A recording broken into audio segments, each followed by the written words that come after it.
We know that on May 31st, literal ghoul Stephen Miller instructed ICE to start snatching non-criminals and to focus on places like Home Depot parking lots and the 7-Eleven, right?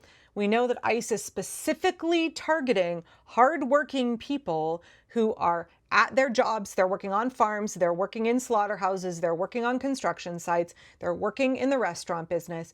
They're going and snatching them from their workplaces, and they're going and snatching them from places where they're on their way to work or they are looking for work, right? We know that day laborers often line up outside of Home Depot. We know that construction workers who are undocumented immigrants have to go to Home Depot to buy supplies for the construction sites where they work. So ICE has decided they're going to target Home Depot.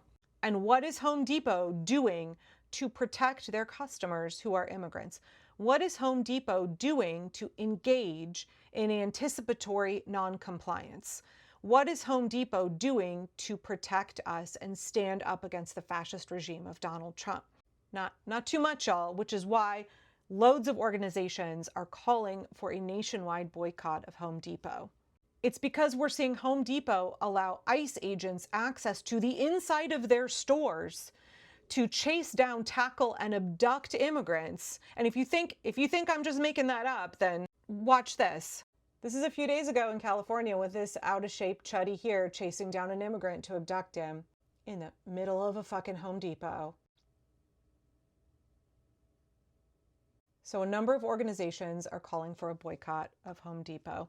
Here's the list. General Strike LA and 40 other groups are joining together to boycott Home Depot. There is a change.org petition. This boycott is being called for as a direct result of Home Depot failing to protect their customers from the terror of ICE. Now, any good boycott has very clearly delineated demands. And these folks are asking for 4 things, demanding for very sensible things. They're asking Home Depot to speak out publicly in opposition to Trump's violent assault, kidnappings, and deportation of workers and indigenous communities. Number 2, they're demanding Home Depot prohibit all federal ICE agents from accessing their stores and parking lots. Shouldn't be that hard. It is a business. They have a right to deny entry based on the 4th Amendment. ICE doesn't have a warrant. Home Depot doesn't have to grant them entry. Number 3, they are demanding that Home Depot protect day laborers. They say, we demand that Home Depot allow day laborer centers at every Home Depot location. Immediately stop all harassment of day laborers, including towing of their vehicles, harassment by security guards, and the calling of police and/or ICE on workers and indigenous communities. And number 4, they want justice for impacted families now. Home Depot's complicity with federal immigration agencies and potentially with vigilantes and bounty hunters has resulted in kidnappings and irreparable damage to hundreds of families. It's hundreds of thousands of families nationwide, but they are talking specifically about known events where immigrant workers were snatched from Home Depot properties, y'all, either by ICE agents or people who will not identify themselves, so we don't know who these armed masked men with unmarked vehicles are, but they are snatching people off of Home Depot property, and Home Depot is allowing it. They demand that Home Depot compensate the families that have been negatively impacted by these raids that have taken place on Home Depot premises for their pain, suffering, and all unspecified damages. Fun fact, Home Depot has been able to donate more than $62 million to Trump and MAGA colonial fascism. Yeah, it's really important that boycotts have clear demands. It's also really important that they get large amounts of participation, right? So share the word, shop at your local hardware store, shop at a hardware store that does not support ICE, that does not allow ICE to come onto their premises and snatch people and abduct them and stuff them into concentration camps like Alligator Auschwitz, or like the detention center in Tacoma, which is just an absolute nightmare, or the detention center in Texas, where we just got a report that adults are fighting children for access to water. There's not enough water to go around, and little kids are being denied health care, right?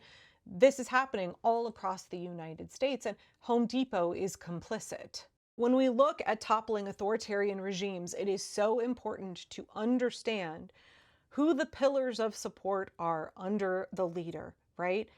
Autocratic leaders are weak on their own. It is all of the people, businesses, institutions underneath that prop them up and give them power. if companies like Home Depot said, you can't come on our property without a warrant, you can't come in our store without a warrant, then there would be so much less power for ICE to enact their terror, right? There are communities all across this country that are refusing to allow ICE into their schools, onto government property. The city I live in is one of those. The state I live in is one of those. There are small business owners who are refusing to let ICE come inside their business. They know, hey, motherfucker, the Fourth Amendment applies. I'm the business owner. Show me your fucking warrant. You can't come in here without a warrant. Get the fuck out, right? Home Depot is not doing that. They're choosing to be a pillar of support. They're choosing to comply with the fascists. They're choosing to abdicate their rights. Why is that? And how can we pressure them to become non-compliant? Getting those pillars of support to no longer comply with the demands of the regime is a key strategy in eroding fascism, eroding those pillars of support so that Donald Trump topples, right? That is really important for all of us to understand. You can't really attack Donald Trump directly. Like we're not gonna impeach him, y'all. And even if we do, he's already been impeached twice. We're not gonna remove him that way. You have to focus on eroding the pillars of support under Trump. And businesses are a key element here. Businesses who are fucking over all of us, who are selling people out to concentration camps, who are selling out our democracy for profit, that shows us the only language that they speak is profit. So we have to hit them in the wallet. We have to hit them in the pocketbook because otherwise they won't listen. Right now, they think it is profitable for them to cooperate with fascism. We have to make it unprofitable.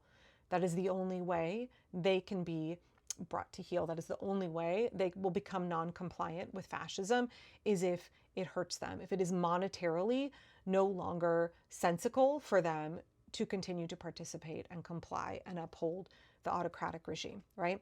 So this is why boycotts, but it's also really important that we all be on board. We have to have the aggregate power of the people participating in a boycott or it doesn't work.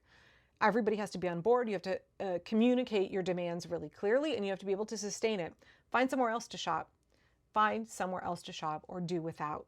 We can all do that. We can aggregate our power on our own. Like I can't convince Home Depot to do anything on my own. But when we all come together, the power of the people is greater than the people in power. The power of the people is greater than the profit-hungry corporations. And we absolutely can use our power, our influence, our withdrawal of our money from their businesses to get them to no longer give their support to the fascist regime. We have so much power here, but we all have to come together to use it. So Home Depot boycott, we're all shopping at Lowe's now, right? If you need supplies, we're shopping at Mr. Plywood and we're shopping at the Park Rose hardware store. We're shopping at Lowe's. We're not fucking shopping at Home Depot anymore. I don't want to give my pennies to a business that I know is throwing immigrants under the bus. So sign the petition, share it, spread the word.